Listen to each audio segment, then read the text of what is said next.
Hello বন্ধুরা, দেখে নাও আমার এই পুরোনো বাইকটা ড্রেনের চাকা ছাড়িয়ে আছে। আর এই চাকা ঠিক করতে আমার জান পানি হচ্ছে। এই বাইকটা কখনো চাকা খারাপ হয়, কখনো পিছনের চাকা খারাপ হয়, কখনো সামনের চাকা খারাপ হয়, আবার কখনো আবার ইঞ্জিন খারাপ হয়, আবার কখনো স্টার্টই হয় না। তাই ভাবতেছি যে আগে বাইকটাকে দেখি ঠিক করি কোনো রকম, তারপরে দেখি কি করা যায়। তো বাইকটা এখন আমি গ্যারেজে নিয়ে আসছি ঠিক করার জন্য। আর এই গ্যারেজের ভাইটা আমার বাইকটা ঠিক করতেছে, মেরামত করতেছে। তো দেখি তারপরে কি করা যায়, ভাবা চিন্তা করে কি করবো, নতুন কিছু একটা।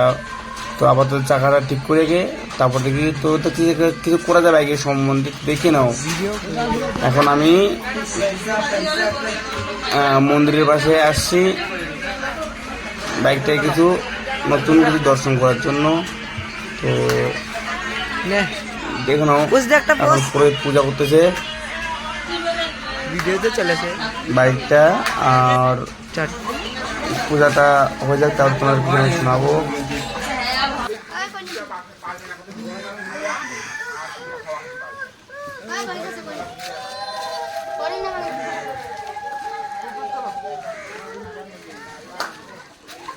আরে দক্ষিণ দিকে দিল এদিকে যেতে না।